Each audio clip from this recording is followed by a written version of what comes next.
आपल्याला क्षेत्रज्ञाची किंवा भगवंताची ओळख होते. मग आपण काय पाहत होतो, पहिलं जे ज्ञानेंद्रिय आहे त्याचं नाव काय आहे, श्रोत्र. दुसरं ज्ञानेंद्रिय कुठलं, त्वचा. तिसरं ज्ञानेंद्रिय कुठलं, डोळा. चौथं ज्ञानेंद्रिय कुठलं, तर ही रसना. आणि पाचवं ज्ञानेंद्रिय कुठलं, तर हे घ्राणेंद्रिय म्हणजे नाक. मग ही जी काही आहे ती सकाळी उठल्यानंतर आपलं काय होतो, अहंकार निर्माण झाल्यानंतर मग भोक्ता निर्माण होतो. काय निर्माण होतो, भोक्ता. भोक्ता कसा निर्माण होतो, तर संत म्हणतात की तो जे काही चैतन्य आहे व्यापक सगळीकडं आहे ना, चैतन्य व्यापक सगळीकडं, त्या व्यापक चैतन्याचं या देहामध्ये म्हणजे या शरीरामध्ये जे चैतन्य आहे देहा एवढं, त्याला काय म्हटलंय संतांनी, कूटस्थ चैतन्य. काय म्हटलंय त्यांनी, कूटस्थ म्हणजे काय, जसं हे काय आहे, मंदिर आहे आणि मंदिराच्या बाहेर काय आहे, आकाश आहे. मंदिराच्या आतमध्ये काय आहे, काय आहे, आकाश आहे. मग ज्या वेळेला मंदिर नव्हतं त्यावेळेला काय होतं, आकाश होतं. कळतंय ना, थोडं थोडं जरा अवघड आहे, असू दे, आता काय करणार, नीट जरा लक्ष देऊन ऐका म्हणजे थोडं समजेल. आता इथं ज्या वेळेला हे चार भिंती नव्हत्या त्यावेळेला इथं काय होतं, आकाश होतं.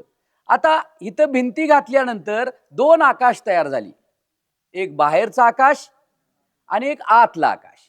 मग बाहेरच्या आकाशाला काय म्हणायचं, मत आकाश. आतल्या आकाशाला काय म्हणायचं, मठा आकाश. एक मठा आकाश आणि एक बाहेरचं मत आकाश. मग किती आकाश झाली, मग दोन आहेत का आकाश, एकच आकाश, दोन का एक, एक. तसं हे व्यापक चैतन्य आहे ना, ते व्यापक चैतन्य या देहाच्या संदर्भामध्ये ज्या वेळेला सांगितलं जातं त्यावेळेला त्याला काय म्हणायचं, कूटस्थ चैतन्य. लक्षात येते, कूटस्थ म्हणजे ही कुटी, कुटी म्हणजे शरीर. मग ह्या शरीरामध्ये जे चैतन्य आहे अगदी नखापासून केसापर्यंत त्या चैतन्याला काय म्हटलंय त्यांनी, कूटस्थ चैतन्य. कूटस्थ म्हणजे या कुटीमध्ये जे चैतन्य आहे समजून घेण्यासाठी. नाहीतर चैतन्य कसं आहे, सगळीकडे आहे. आकाश कसं आहे, सगळीकडे आहे. कोल्हापुरातलं आकाश, इथलं आकाश एक का दोन आहेत, अमेरिकेतलं आकाश, रशियातलं आकाश, जपान मधलं आकाश एकच आहे. तसं हे जे पांडुरंग जे आहे की नाही, हा भगवंत आहे की नाही, तो सगळीकडे असा भरलाय. कसा, घनदाट भरलाय. कसा भरलाय, विठ्ठल जळी स्थळी भरला. ज्ञानदेव म्हणे हरी हा वैकुंठ भरला, घनदाट हरी दिसे. मग असं जे चैतन्य आहे ते कसं आहे संत म्हणतात, तर ते ज्ञानरूप आहे. काय आहे, ज्ञानरूप आहे. मग ज्ञानरूप आहे याचा अर्थ काय, तर हे सगळं जे काही ज्ञान व्हायला लागलंय तर ते या देहामध्ये असलेलं जे चैतन्य आहे त्या चैतन्याच्या आधारावर आपल्या अंतकरणाला ज्ञान व्हायला लागले. लक्षात येते ना, लक्षात येते की नाही, का नाही येत, येते ना. जसं डोळ्याला कशाचं ज्ञान होतंय, रूपाचं ज्ञान होते. कुणाचं ज्ञान होतंय, रूपा. डोळा फक्त रूप पाहतो, याला काय म्हणतात, काय म्हणतात याला, टेन्शन घेऊ नका, बोलूया म्हणजे पटापट पुढे जाऊया. हा, याला काय म्हणतात, मोबाईल. याला काय म्हणतात, पेन. आता ह्यानं डोळ्यानं काय पाहिलं, आकार पाहिला. हा, यानं डोळ्याने काय पाहिलं, आकार पाहिला. पण हा पेन आहे, हे मोबाईल आहे, हे ज्ञान कुणाला झालं, तर त्या डोळ्याच्या मागं जे मन आहे आणि मनाच्या मागं जी बुद्धी आहे आणि बुद्धीच्या मागं जे चैतन्य आहे त्याच्या आधारावर ते ज्ञान झालं. ते जर चैतन्य नसतं तर बुद्धी, मन आणि इंद्रिय ही सगळी जी आहेत ती सगळी असून सुद्धा नसल्यासारखी आहेत. तुमच्या घरामध्ये भरपूर बल्ब आहेत, मिक्सर आहे, फॅन आहे, पण लाईटच नाही. मग म्हणले अहो फॅन सुरू करा, अहो फॅन काय सुरू करणार, लाईट नाही ना. तसं ही सगळी इंद्रिय आहेत ना ती फॅन सारखी आहेत. डोळा, कान, जीभ, नाक, त्वचा, हे कर्मेंद्रिय, त्याच्यामध्ये वाचा, हात, पाय, गुदद्वार, शिश्न, आणि काय आहेत पंचप्राण. पंचप्राण कुठले कुठले आहेत? प्राण, अपान, व्यान, समान, उदान. मग प्राण काय करतो? श्वासोश्वास घेतो. अपान काय करतो? मलमूत्र विसर्जन करतो. व्यान काय करतो? सर्वत्र वाहतो. समान काय करतो? खाल्लेलं सगळीकडे पोचवतो. उदान काय करतो? कंठस्थानी राहतो. कंठस्थानी राहून काय करतो? दिवसभर जे आम्ही करतो की नाही ते सगळं लिहून ठेवतो. तुम्हाला काय वाटतंय? पांडुरंग लिहून ठेवतो? नाही, उदान वायू इथं कंठस्थानी असतोय. आणि दिवसभर जो जीव काय करतो ना त्याचा कर्मबंध या ठिकाणी त्या जीव बांधून घेत असतोय. मी आज काय केलं ते कुणाला काय माहित नसते, म्हणून तो जीव इथं आहे कंठस्थानी. मग ते मुस्लिम समाजामध्ये इथं गंध लावतात, आणि आपल्या कुठलं गंध लावतात? कपाळावर गंध लावतात. का? तर इथं जीव आहे आणि तिथं शिव आहे. मग आमचं लक्ष कुठं आहे? कुणाकडं आहे? शिवाकडं आहे का जीवाकडं आहे? कोरड कुठं पडत्या? वर पडत्या का खाली पडत्या? का बरं कोरड पडत्या सारखी? कारण आम्ही अजून शिव झालेलो नाही. शिवाला कशाला कोरड पडेल? सारखं आम्ही वर गंध लावतोय पण लक्ष खाली आहे. काय सारखं खाली लक्ष आहे? तर आमचं मन, आमची बुद्धी सारखं ह्यात गुंतल्या.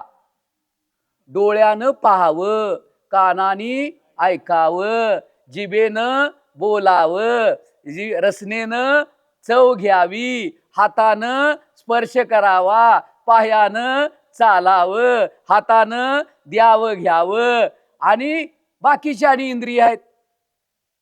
म्हणजे दिवसभर आम्ही इंद्रिय आणि इंद्रियांचे व्यापार ह्याच्यामध्येच दिवसभर चाललंय आमचं. म्हणजे काय? जसा तो घाण्याला जुंपलेला बैल असतो तसा जसं काही घाण्याला फिरत असतो तसा हा सुद्धा बैल दिवसभर कर्मरूपी घाण्याला जुंपलाय आणि तो सारखा कर्म करत हिंडायला लागलाय. मग त्याला काय मिळते बाबा? त्याला काय पेंड मिळते काय? काय मिळते? त्याला कडबा मिळतोय. आणि पेंड कुणाला मिळत्या? मालकाला मिळते. तेल कुणाला मिळते? मालकाला मिळते. तसं हा जो जीव आहे तो कर्मरूपी घाण्याला जुंपलाय आणि तो दिवसभर हे सुख दुःखाची कडबं खायला लागलाय. आणि हे सुख दुःख कशामुळे त्याला प्राप्त व्हायला लागल्यात? तर ही इंद्रिय त्यांच्या विषयात जायला लागल्यात. डोळ्याला दिसावं असं वाटतंय म्हणून ते चांगला विषय घेऊन यायला लागले. जसा मोबाईल विषय घेऊन आले. मग आता मोबाईल विषय घेऊन आणल्यावर पहिल्या दिवशी बरं वाटते, दुसऱ्या दिवशी दुसऱ्याचा बघितल्यावर वाटते हा घेतला नसता तर बरं झालं असतं. म्हणजे तो आणलेला विषय डोळ्यानं सुखाचा दाखवला, पण सुखाचा भासवला, पण त्यानं मला तात्पुरतं सुख झालं, खरं सुख झालं नाही. कानानं काहीतरी ऐकायला गेलो, वर्तमानपत्रातल्या बातम्या ऐकल्या, शेजारच्या बातम्या ऐकल्या, गावातल्या ऐकल्या, तालुक्यातल्या ऐकल्या, जिल्ह्यातल्या ऐकल्या, राज्यातल्या ऐकल्या. ऐकताना सुख होतंय असं वाटतंय, पण सुख झालं का पुण्य झालं का पाप झालं? आता आम्ही जे आयुष्यभर ऐकलं त्यानं पुण्य झालं का पाप झालं? काय झालं? आमचं अंतःकरण शुद्ध झालं का मलिन झालं? मलिन झालं. मग आज दिवसभर आम्ही सकाळपासनं काही शुद्ध होण्याचं ऐकलं का अशुद्ध होण्याचं ऐकलं? आज सांगतोय, आज दिवसभर आम्ही जे बघितलं त्यानं आमचं अंतःकरण, मन, बुद्धी शुद्ध झाली का गढूळ झाली? तुमचं तुम्ही बघा. काय झालं ते तुमचं तुम्ही बघा. मग संत काय म्हणतात की हे जे काही पंचज्ञानेंद्रिय, पंचकर्मेंद्रिय आणि त्यांचे विषय, डोळ्याचा रूप विषय, कानाचा शब्द विषय, त्वचेचा स्पर्श विषय, जिभेचा रस विषय, नाकाचा गंध विषय, हे 5 विषय त्यांचे. आणि वाणीचा बोलणे विषय, हाताचा देणे घेणे विषय, पायाचा चालणे विषय, मलमूत्र विसर्जन करण्याचा त्या ह्याचा विषय, ते जे काही आहेत त्यांचे ते विषय. बरोबर? आता मग राहिलं कोण? मन, इच्छा, सुख, दुःख, द्वेष, चेतना, धृती आणि संघात, अशी ही 36 तत्व सांगितली संतांनी या क्षेत्रज्ञ युगामध्ये. आणि मग यातला जो क्षेत्रज्ञ आहे ते काय संत सांगतात? ही 36 तत्व स्वतःलाही जाणत नाहीत आणि इतरांनाही जाणत नाहीत, म्हणून त्याला जड, मूढ, अचेतन असं म्हणतात. काय लक्षात ठेवायचं? ही जी तत्व आहेत ती स्वतःलाही जाणत नाहीत आणि इतरांनाही जाणत नाहीत. मग जाणता कोण आहे याच्यामधला? तर जाणता एकच आहे आतमध्ये, त्यालाच परब्रह्म असं म्हणतात, त्यालाच ज्ञानदेव असं म्हणतात, त्यालाच भगवंत असं म्हणतात, त्यालाच परमात्मा असं म्हणतात, त्याला चैतन्य असं म्हणतात, त्यालाच कूटस्थ असं म्हणतात, त्याला साक्षी असं म्हणतात, त्याला अशी अनेक, त्याला संवित असं म्हणतात. त्यालाच काय म्हणतात? सतरूप, चित्रूप आणि आनंद रूप आहे. तो कोण आहे? ह्या सगळ्यांचा सतरूप आहे. म्हणजे काय? ही तत्व जरी नसली तरी तो आहे. जसं गाढ झोपेमध्ये ही कोण नसते, असते का हे गाढ झोपल्यावर? नसते, पण तो असतो, ते तत्व असतं. म्हणून सकाळी ही सगळी तत्व परत जागृत होतात आणि परत रात्री परत ती तत्व परत त्याच्याजवळ जाऊन झोपतात, परत सकाळी निर्माण होतात, परत व्यापार करतात, परत रात्री झोपतात, परत उठतात. असं असं आधार असलेलं जे चेतन तत्व आहे त्याचं नाव आहे सतरूप. आपण सगळेजण रात्री कुठं झोपतो? रात्री झोप लागते आपल्याला, झोप लागते ना? लागते, लागते. मग झोप लागल्यावर आनंद होतो का दुःख हो? झोप लागल्यावर आनंद होतो का दुःख? काय तुम्हाला रोजचा अनुभव नाही? झोप लागल्यावर आनंद होतो का दुःख? अहो सकाळी उठल्यावर काय होते? आनंद होते का दुःख होते?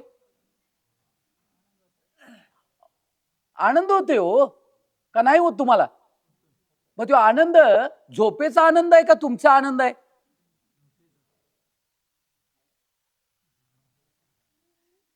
तुम्हाला असं वाटतंय झोपल्यावर आनंद होतोय, झोपल्यावर आनंद होत नाही. नाही, तुम्ही आनंद रूप आहात तिथे. तो आनंद रूप जो आहे चैतन्य, त्याचा आनंद होतोय आणि उठल्यावर सांगतोय नुसता आम्ही आनंदी झालो होतो म्हणून. कारण त्यावेळेला आनंद होत असतोय, पण सांगायला इंद्रिय नसतात. झोपल्यावर कुणाला आनंद होत नाही? सगळे म्हणतात की मला डुलका लागला, बरं वाटलं. काय म्हणत नाही? 15 मिनिटं डुलका लागला. आता मला सांगा, डुलका लागला, आनंद झाला. मग डुलका लागला, आनंद झाल्यावर तिथं डोळ्याचा विषय होता का कानाचा विषय होता? कोणत्या इंद्रियांचा विषय होता? का पैसे होते? का सोनं होतं? का हे गाव होतं? काय होतं? काय होतं का? काही नसताना तुमचाच आनंद, माझाच आनंद मला प्राप्त होतो. पण तो आनंद कसा आहे? तर त्या ठिकाणी सांगायला इंद्रिय नाहीत. सांगा, आपल्याला उठल्यावर असं वाटतं झोपल्यावर आनंद झाला म्हणून. ते झोपे, हे बघा, चहा गोड आहे, जिलेबी गोड आहे, लाडू गोड आहे, करंजी गोड आहे. हा, एवढं टेन्शन मध्ये काय? टेन्शन मध्ये एवढं का? बघा, लाडू गोड आहे की नाही? अहो जरा बोला. लाडू गोड आहे की नाही? हाय. जिलेबी गोड आहे, चहा गोड आहे. आता जिलेबी गोड आहे, लाडू गोड आहे, चहा गोड आहे का साखर गोड आहे? मग आता तुम्ही जिलेबी गोड आहे म्हटला. अहो साखर गोड आहे, पण साखर झाकली गेली आणि साखरेचं ज्ञान झाकलं गेल्यानंतर आम्हाला असं वाटायला लागलं. तुम्ही बोलताना काय म्हणता? अहो चहा लय गोड झालाय हो. चहा गोड झालेला नाही, साखरेची गोडी चहात आल्या. तसं झोपेमध्ये जो आनंद आहे तो झोपेचा नाही, तुमचा आनंद आहे. म्हणून सारखं झोपावंसं वाटते का? तर आनंद होतोय म्हणून. झोपावंसं वाटते की नाही? का होते? आनंद होतोय हो. मग तो आनंद कसा आहे, तर इंद्रिय रहित आनंद आहे तो. लक्षात येते का बघा, का नाही येत? नाही आलं लक्षात? इंद्रिय आहेत का? नाही. आता उठल्यावर काय होते, जर इंद्रिय नसताना इंद्रियांचे विषय आहेत का? नाही. उठल्यावर काय होते, टीव्ही बघाशी वाटते, खावंसं वाटते. पण जरी खावंसं वाटलं, बघावंसं वाटलं, ऐकावंसं वाटलं, स्पर्श करावासा वाटला आणि सेंट सेंट अत्तर घ्यावंसं वाटलं, पण तिथला जो आनंद आहे तो तिथं एक पण विषय नाही, पण ह्यांच्यापेक्षा जास्त आनंद आहे. लक्षात येते ना? काय नाही लक्षात येत? इंद्रियांचा आनंद हा तात्पुरता आहे. संत म्हणतात इंद्रियांच्या विषयांच्या भोगातला जो आनंद आहे तो आनंद मात्रा स्पर्शेस्तु कौंतेय शीतोष्ण सुख दुःख आगमा पायीन अनित्य हा तांतितिक्षस्व भारता. विषय त्यांच्या त्यांच्या, इंद्रिय त्यांच्या त्यांच्या विषयामध्ये भोगामध्ये काय होतात, प्रवृत्त होतात, आणि त्याच्यापासून विषयापासून इंद्रिय आणि त्यांचा विषय यांचा ज्या वेळेला संयोग घडतो त्यावेळेला सुद्धा आनंद होतो. जसं आपल्याला रूप बघायला मिळालं बरं, पण समजा तुम्हाला आवडणारा माणसाचं रूप बघायला मिळालं, काय झालं? जावई आला, काय झालं? जावयाचं रूप बघितलं, काय झालं? बरं वाटलं, सुख झालं. पण तोच जावई पिऊन आला तर काय झालं मग? म्हणजे जावई तोच आहे, पण तुमच्या मनाला जो अनुकूल आहे तसं रूप बघितलं तर तेच डोळे आम्हाला सुख देतात. आणि तुमच्या मनामध्ये जर प्रतिकूल असलं तर तेच व्यक्ती, तेच रूप तुम्हाला काय होते, दुःख देते. तुमचा मुलगा बघितल्यावर काय होते, आनंद होते. कधी? लग्न व्हायच्या अगोदर. हा, आणि लग्न झाल्यानंतर काय होते? हा, आणि तोच मुलगा प्यायला लागला तर, तोच मुलगा बायकोचा ऐकायला लागला तर, तोच तुम्हाला उलटा बोलायला लागला तर काय होते? मग तो मुलगा आनंदाचा विषय आहे, सुखाचा विषय आहे का दुःखाचा विषय आहे? तर तो मुलगा सुखाचा आणि दुःखाचा विषय आहे, आनंदाचा विषय नाही.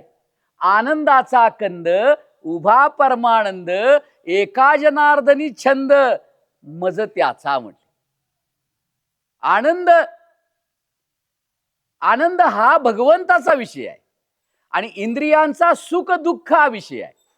कधी इंद्रिय सुख देतील, जसं उन्हाळा आहे, उन्हाळा आहे, फॅन लावला, इंद्रियांना काय झालं? आणि हिवाळ्यामध्ये फॅन लावला तर, म्हणजे त्वचेला तोच फॅन उन्हाळ्यामध्ये सुख देतो, तोच पावसाळ्यामध्ये हिवाळ्यामध्ये तोच फॅन आम्हाला काय होतो, दुःख देतो. म्हणजे ही इंद्रिय एकनिष्ठ नाहीत, ही एकनिष्ठ नाहीत, कधी सुख देतात कधी दुःख देतात. लक्षात आलं? समजा तुमची गाडी आहे 4 चाकी, तुम्ही आणली, घरात लावली, पूजा केली, महाराजांनी त्याचं पूजन केलं, हार घातला, आनंद आहे की नाही? हाय. समजा दुसरा कोणतरी आला, मुलगा आला, त्यानं सायकल घासली, मग काय झालं? आता खरा पडला. खरा पडल्यावर काय झालं? कुणाला झालं दुःख? गाडीला नाही, तुमच्या मनाला झालं, म्हणजे तुम्हाला झालं. म्हणजे याचा अर्थ काय आहे की इंद्रिय त्यांच्या त्यांच्या विषयामध्ये जरी रममाण होत असली तरी त्या इंद्रियांपासनं आम्हाला कायमचं सुख आणि कायमचं दुःख मिळत नाही. सुख येते तेही जाते, दुःख येते तेही जाते. पण असा एक विषय आहे की ते जर विषय जर समजला तर मग मात्र इंद्रियांच्या विषयामधला आनंद सुख घेण्याची गरज नाही. त्याला काय म्हणायचं? तर त्याला म्हणायचं नित्य आनंद. जे जाणतली यासाठी संसार काढून या काठी बुडोनी जाय पोटी नित्य आनंदाच्या. ते जे आहे सुख, ते कसलं सुख आहे? तर ते शाश्वत सुख आहे. ते कसलं सुख आहे? निरालंब सुख आहे. ते सुख कसलं आहे? निर्विषय सुख आहे. ते सुख कसलं आहे? नित्य सुख आहे. ते कसलं सुख आहे? त्याला पूर्णानंद म्हणतात, त्याला सहजानंद म्हणतात, त्याला स्वरूपानंद म्हणतात, त्यालाच आत्मानंद म्हणतात, त्यालाच निजानंद म्हणतात, त्यालाच स्वानंद म्हणतात, त्यालाच परमानंद म्हणतात, त्यालाच केवलानंद म्हणतात. तो जो काही आत्मानंद म्हणतात, एकच आनंद आहे तोच. तो जर आनंद, तिथे आनंदाचा कंद आपल्या अंतकरणामध्ये हा कूटस्थ आत्मा जर या ठिकाणी उपस्थित नसता, तर त्या साखर गोड आहे ह्याचं ज्ञान कुणाला झालं असतं? साखर गोड आहे कळालं, जिभेनं साखर चाकली, जिभेनं साखर काय केली? चाकली. मग आता जीभ सांगते का तुम्हाला की ही साखर गोड आहे म्हणून? मग कोण सांगते? मन सांगते. पण मनाला विचारा, तुला तरी कळालं का ही गोड आहे का काय? तर मग ते मलाही कळालं नाही. त्या मनाच्याही माग बुद्धी आहे, बुद्धीला जरी कळालं का तर बुद्धी सुद्धा जड आहे. मग जो स्वतःच्या नुसत्या अस्तित्वानं या सगळ्यांना ज्ञान देतो, आता मी बोलायला लागलोय, तुम्ही ऐकायला लागलाय, सगळ्यांना एकसारखं ऐकूयाला लागले का वेगवेगळं ऐकू यायला लागले? एकसारखं. म्हणजे तुमच्या सगळ्यांच्या मध्ये, माझ्यामध्ये ऐकणारा एकच आहे. आता ह्या डोळ्यांचा रूपाचा विषय आहे. रूप पाहतं, कान काय करतात? शब्द ऐकतात, त्वचा काय करते? स्पर्श करते. त्यानंतर आणि काय राहिलं? नाक काय घेतं? गंध घेतं. मग शब्द, स्पर्श, रूप, रस आणि गंध, किती विषय झाले? 5 विषय. कुठले कुठले? कानाचा विषय कुठला? एकच सांगतो आता आपण, म्हणजे 5 विषय लक्षात ठेवा. कोणकोणते? शब्द, स्पर्श, रूप, रस आणि गंध. आता शब्द विषय कुणाचा आहे? कानाचा आहे. एकच सांगतो, तेवढा लक्षात ठेवा. शब्द विषय कुणाचा आहे? कानाचा आहे. आता मी बोललो, बोलल्यानंतर बोलायला काय काय लागतं? इथं इथं कोण लागते? वाचा लागते. कोण लागते? वाचा. आता वाचा लागते म्हणल्यानंतर या मुखामध्ये किती अक्षर उमटायला लागल्यात? 52. किती? 52. ती 52 अक्षर कशी काय उमटायला लागल्यात तो? त्याच्यामध्ये 16 स्वर आणि 36 व्यंजन या नुसत्या मुखामध्ये, तुमच्या मुखातनं येतात ना बाहेर का नाही येत? येतात. मागच्यांच्या हिंदी कोण बोलते? हिंदी हितच बोलतात, कन्नड हितच, इंग्लिश हितच, तामिळ, तेलुगू हितच, आफ्रिकन. म्हणजे देवानं हितं काय काय बसवलंय. आणि ती जीभ ज्या ज्या वेळेला याला स्पर्श करते, दाताला करते, टाळूला करते, ओठाला करते, त्याला टाळव्य, कंठव्य, दंतव्य, ओठव्य अशी ही सगळी क, ख, ग, घ अशी अक्षरं या मुखातनं बाहेर पडतात. आता बाहेर पडल्यानंतर हितनं तुमच्याकडे येतात. अहो, मी बोलल्यानंतर काय झालं? अक्षर बाहेर पडली, ध्वनी बाहेर पडला. ध्वनी बाहेर पडल्यावर तुमच्याकडे कसं काय आला? वायर टाकली का? मग तुम्ही कधी विचार केला नाही, अरे तो तिथं बोलतोय, हिथं कसं काय ऐकू येते? नाही विचार केला नाही. आम्ही कसं आहे, ते तिकडनं ओरडते, हे इकडनं ऐकते, हे हो देते, ते हो देते. अरे पण इकडनं शब्द इकडं आला कसा? तर हे शब्द वाहून येण्यासाठी त्या इथं भगवंतानी काय व्यवस्था केली आहे? तर इथं दिशा नावाची देवता ठेवली. काय ठेवली? दिशा. इथं दिशा ठेवली व्यवस्था. आणि ही वाहून नेण्यासाठी, त्याच्यासाठी त्याला संतांनी किंवा भगवंतानी व्यवस्था केली. याच्यामधून तिकडं नेण्यासाठी त्या शब्दांना व्यवस्था केली. मग काय होतंय? आता हा इंद्रियांचा विषय काय आहे? शब्द. आणि शब्दात त्या इंद्रियांची देवता कोणती? दिशा. मग ही दिशा, त्यानंतर इंद्रिय आणि तो शब्द. तसं तुमच्या ठिकाणी पण आहे. इंद्रिय, त्याची देवता दिशा आणि त्याचा विषय शब्द. मग इकडून शब्द या माध्यमातनं वाहून नेण्यासाठी काय ठेवलंय? तर हे मीडियम ठेवलंय, हवा. इथं जर आकाश नसतं तर इकडनं शब्द तिकडे गेला नसता, म्हणून हे मध्ये मीडियम ठेवलंय, वायू ठेवला, वायू इकडनं शब्द तिकडे जाण्यासाठी. मग आता ही काय व्हायला लागलेलं आहे, हे सगळं व्हायला लागलं. तुमच्या तिथं हे सगळं बसवलेलं आहे पाकळी, त्यातनं पाकळीतनं शब्द आत गेला. आतनं गेल्यानंतर इथं कोण आलं, पहिलं मन आलं. इथं जर मन आलं नाही तर त्याला ऐकता येत नाही. त्या मनाच्या मागं बुद्धी आली, बुद्धीच्या मागं चैतन्य आलं, आणि चैतन्य जर तिथं आलं तरच त्या बोललेल्या शब्दाचं ज्ञान होते. असं हे एका इंद्रियाचं होते. मग हे ज्ञान कुणाला होते, कानाला होत नाही. मी आता बोललो तर कानाला तुमच्या ज्ञान व्हायला लागले नाही, कुणाला व्हायला लागले. अहो म्हणते मला कळालं. कुणाला कळालं, मला म्हणजे यातला कोण, कान, मन का बुद्धी का शरीर, नाही मला कळालं म्हणते. ते काय बोलतात ते मला कळालं. मग मी बोललेलं आता तुम्हा सगळ्यांना एकसारखंच ऐकू येते का वेगवेगळं ऐकू येते, का बरं एकसारखं ऐकू येते, कारण ऐकणारा एकच आहे, म्हणून एकसारखंच ऐकू येते.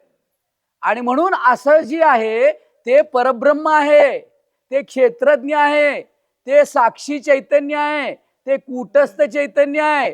आणि ते कसं आहे तर ते सतरूप आहे. म्हणजे हे जरी इंद्रिय नसली, कान गेला समजा तरी ती हाय, डोळा गेला तरी ते सुद्धा आहे, नाक गेलं तरी ते आहे. म्हणजे ही इंद्रिय नसली तरी चालतात, पण ते नसून चालत नाही. ते नाही मग इंद्रिय कोणतीच नाहीत. ते असलं तर इंद्रिय कार्य करतात. म्हणून संत काय म्हणतात की ते तत्व जे आहे ते तुला जाणायचं आहे. मग ते जाणणं कुठलं आहे, आतलं जाणणं आहे. आणि हे जाणणं कुठलं आहे तर बाहेरचं जाणणं आहे. संत काय म्हणतात, जे जाणतली यासाठी. जे जाणणं म्हणजे आतलं जाणणं, आम्ही कोण आहोत ते जाणणं. आता आम्ही काय करायला लागलोय, आम्ही जे नाहीत, आम्ही कोण नाही, आम्ही हे काय शरीर आहे, पंचमहाभूतांचं आहे. आम्ही काय डोळा आहे, पंचमहाभूतांचा आहे. आम्ही काय कान आहे. म्हणून मन, बुद्धी, अहंकार, चित्ता मी नाहम, मी प्रकृती नाही. प्रकृती पंचमहाभूतांची आहे आणि मी या प्रकृतीचा आधार आहे, मी प्रकृतीचा जाणता आहे, मी प्रकृतीचा ज्ञाता आहे. ही प्रकृती जड आहे, मी चेतन आहे. या इंद्रियांना ज्ञान होत नाही, मला ज्ञान होते. मी ज्ञानरूप चैतन्य रूप आहे. हे जाणायचं जर असलं तर संत म्हणतात संसार काढून या काठी. संसार काढून या काठी म्हणजे काय, हे जे आम्हाला सारखं ओढून न्यायला लागले. कोण ओढून न्यायला लागले, कोण कोण ओढून कोण न्यायला लागले आपल्याला. आमचं जे सारखं मन बाहेर जायला लागले ते कोण ओढून न्यायला लागले, तर ही इंद्रिय आणि त्यांचे विषय आम्हाला ओढून न्यायला लागल्यात. म्हणून 5 इंद्रिय त्यांचे 5 विषय कोणकोणते, तर ते हत्ती जो असतो तो त्वचा ह्या विषयामुळं तो जीवाला मुकतो. हरिण आहे ते कान या विषयामुळं जीवाला मुक्त. पतंग आहे तो डोळा ह्याच्यामुळं तो त्या अग्नीवर झडप घालतो. मासा आहे की नाही तो त्या नुसत्या गळाला लावलेल्या त्या एका तुकड्यामुळं पिठाच्या तो त्या रसनेमुळं त्याचा जीव जातो. आणि भुंगा आहे की नाही, भुंगा तो काय करतो, त्या नुसत्या गंध विषयामुळं तो त्या कमळाच्या याच्यामध्ये. मग त्या एक एक इंद्रियामुळं एक एक कीटक किंवा एक एक प्राणी तो जीवाला मुकला. आणि आमच्याकडे तर 5 इंद्रिय आहेत.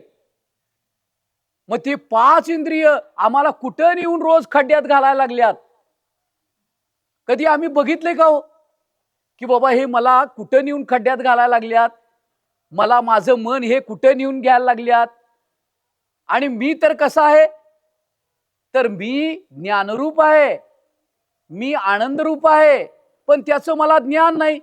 आणि ते ज्ञान नसल्यामुळं ते कूटस्थ चैतन्य या शरीरामध्ये आहे, ते ज्ञानरूप आहे, ते आनंद रूप आहे. पण तेच कूटस्थ चैतन्य ज्या वेळेला अंतकरणामध्ये प्रतिबिंबित होतं त्यावेळेला त्या प्रतिबिंबाला जीव असं म्हणतात. आणि तो जीव कशानं आवृत्त आहे, तर अज्ञानानं आवृत्त आहे. त्याच्या ठिकाणी अज्ञान आहे, मल आहे, विक्षेप आहे, आवरण आहे. आणि असा हा जीव मग काय करतो, तर आपण कोण आहोत हे विसरतो. आपण ज्ञानरूप आहोत, आपण आनंदरूप आहोत. ह्या इंद्रियांचा आनंद होत नाही, मी आनंदरूप आहे. ह्या इंद्रियांना ज्ञान होत नाही, मी ज्ञानरूप आहे. आणि ही इंद्रिय ही कायमची नाहीत, मी कायम आहे. असं हे आमचं जे ज्ञान आहे ते पूर्ण विस्मृतीत जातं आणि त्या ठिकाणी एक जीव दशा निर्माण होते. आणि मग ही त्या संत काय म्हणतात, तर अविद्येच्या उपाधीमुळं हे चैतन्य जीव दशेला येतं. चैतन्यच काय होतं, जीव दशेला येतं. कशामुळं, अविद्येमुळं. अविद्येमुळं म्हणजे काय, आपण कोण आहोत याची अज्ञान झाल्यामुळं, विस्मृती झाल्यामुळं, त्याची आपल्याला माहिती नसल्यामुळं आपण जीव दशेला येतो. आणि हा जीव सुद्धा शुद्ध आहे, पण तो जीव ज्या वेळेला या देहाला मी म्हणायला लागतो त्यावेळेला हा जीव इंद्रियांना घेऊन त्यांच्या विषयामध्ये बहिर्मुख होतो.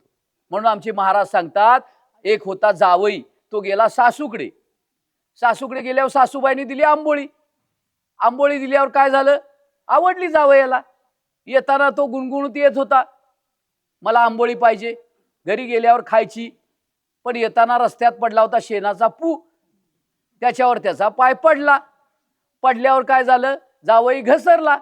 घसरल्यावर पसरला, आणि पसरल्यावर विसरला. काय विसरला, आंबोळी. मग बायकोला म्हटला, मला ते करून घाल. काय करून घाल, ते. पण ते विसरलं होतं. मग ते म्हटला, ते काय सांगा. पत्नी म्हटली, पण त्याला ते आठवेना. म्हणून त्यानं मारायला सुरुवात केली. मारून मारून मारून त्या पत्नीची पाठ लाल झाली. तेवढ्यात ती शेजारची भांडणं लागल्या म्हणून म्हातारी आली. म्हातारीने बघितलं तर बायकोची पाठ लाल झाली. आजी म्हटली, अरे काय, म्हटले कसलं भांडण लागले, मारून मारून मारून मारून. म्हटले बायकोची पाठ म्हटले आंबोळीसारखी लाल केलीस. म्हटले हा आत्ता बघा, म्हणला बघा मला हेच पाहिजे होतं. म्हटलं मग मार कशामुळं खायला लागला, आंबोळी विसरल्यामुळं. तसं हा जीव मार का खायला लागलाय, ते मी कोण आहे हे विसरल्यामुळं, माझ्यातला आनंद विसरल्यामुळं. हे इंद्रियांचा आनंद शोधायसाठी त्या हरणासारखं आम्ही भटकायला लागलोय. आणि आनंद कुठं आहे, तुझं आहे तुझं पाशी. परी परी काय, जागा चुकलाशी. अहो, जरी काय साखरेत जरी काय गोडी असली तर ती गोडी साखरेला कळत्या का, कपाला कळत्या का, बशीला कळत्या का, पातेल्याला कळत्या, कुणाला कळतीये. अहो तुम्हाला कळतीये हो. अहो आनंद कुणाला होतोय, आता बोलल्यानंतर तुम्हाला आनंद होतोय का दुःख, अहो काय होतंय, आनंद होतोय का नाही, नाही होत. अहो आनंद मग काय बाहेर नाही यायला लागलाय का, अहो आतच आनंद आहे. पण तो आनंद आतमध्ये आहे हे आम्हाला लक्षातच राहत नाही आहे. झोपेमध्ये जो आनंद होतोय तो आतला आनंद आहे, पण तो अज्ञानानं आवृत्त आनंद आहे. पण उठल्यानंतर मी आनंदी होतो हे आम्हाला समजत नाही. आणि परत आम्हाला काय झाले, अनादी काळापासून आम्हाला विषयांचा संस्कार आहे. आणि परत काय, तो जीव मी आनंदी आहे विसरतो, परत देहाकडे येतो आणि इंद्रियांच्या माध्यमातून विषयाकडे पसरतो. म्हणजे घसरतो, पसरतो आणि स्वतःला विसरतो आणि मग मार खात बसतो. आणि म्हणून संत म्हणतात, हे बाबा तुला सर जाणायचं असलं आणि जो अविनाशी आनंद तुझ्याच आहे तो जर तुला प्राप्त करून घ्यायचा असला तर संसार काढून या काठी. संसार म्हणजे काय, तर ह्या डोळ्यांचा विषय, कानाचा विषय, मनाचा विषय, बुद्धीचा विषय, हे सगळे संसाराचे धर्म आहेत. देहाचा विषय काय, जन्म मृत्यू. मनाचा विषय, मनाचा संसार काय, संकल्प विकल्प. प्राणाचा धर्म काय, तर प्राणाचा धर्म आहे तहान आणि भूक. बुद्धीचा धर्म काय, ज्ञान अज्ञान. चित्ताचा धर्म काय, चिंतन करणं. असे हे प्रत्येक इंद्रियाचे त्याचे त्याचे संसार आहेत आणि त्याच्या संसारामध्ये तो गुंतलाय. डोळं रूप पाहण्यात संसार, त्याचा तो संसार आहे. पण काय झालंय, त्याचा संसार आता आम्ही म्हणायला लागलोय माझा आहे आणि त्यामुळं आ बैल मुझे मार. डोळे रूप पाहतात पण मी म्हणतो मी पाहिलं, कान शब्द ऐकतात पण मी म्हणतो मी ऐकलं, पाय चालतात पण मी म्हणतो मी रोज 5 किलोमीटर चालतो. म्हणजे चालण्याचं काम कुणाचं आहे? पायाचं आहे. पण पाय जरी चालले, जरी हातानं वैरण कापली तरी हाताला अभिमान नाही, पायाला चालण्याचा अभिमान नाही, डोळ्याला पाहण्याचा अभिमान नाही, कानाला ऐकण्याचा अभिमान नाही, जिभेला चवीचा अभिमान नाही. ह्या इंद्रियांना अभिमान नाही म्हणून ते खुश आहेत. पण यांच्या कर्माचा अभिमान ज्यानं घेतला तो कर्मबंधन निर्माण करतो, तो करता होतो. ह्याचं कर्म माझ्या अंगावर. का? भाकरी कुणी केली? हातानं केली. हातानं केली ना, मग हातानं केली नुसता हात करतोय का? नाही, हाताच्या ठिकाणी प्राण असायला पाहिजे, त्या हाताची देवता असायला पाहिजे, त्याच्या मागे मन असायला पाहिजे, बुद्धी असायला पाहिजे, त्याच्या मागे चैतन्य असायला पाहिजे. असे सगळे आले. बुद्धीमध्ये ज्ञान असायला पाहिजे, एवढी सगळी आले. परात असायला पाहिजे, पीठ असायला पाहिजे, पाणी असायला पाहिजे, लाईट असायला पाहिजे, आकाश असायला पाहिजे. एवढे सगळे असल्यानंतर एक क्रिया होत्या भाकरीची. आणि आम्ही काय म्हणतोय? कुणी केली भाकरी? कुणी केली? संसार कुणी केला? संसार कुणी केला? समजा संसार तुम्ही केला, 10 एकर शेती घेतली. मग 10 एकर शेती काय तुम्ही येताना घेऊन आलता? काय केलं? म्हणजे 10 एकर शेती केली म्हणजे काय केलं? तर देवाची शेती मनानं अज्ञानानं स्वतःच्या नावावर केली. ती बी कशी? मनात केली. खरी कुठं आहे? आज्याच्या नावावर होती, पंजाच्या नावावर होती, आज्याच्या नावावर झाली, आज्याची बापाच्या नावावर झाली आणि बापाचं बी नाव गेलं, आता पोराचं नाव गेलं आणि पोरगा बी बाप होणार, त्याचं बी नाव जाणार. मग शेती कुणाच्या नावावर झाली म्हणायची? झालीच नाही. तसं हे आमचं सगळं जे कर्म आहे ते सगळं अज्ञानानं व्हायला लागलंय.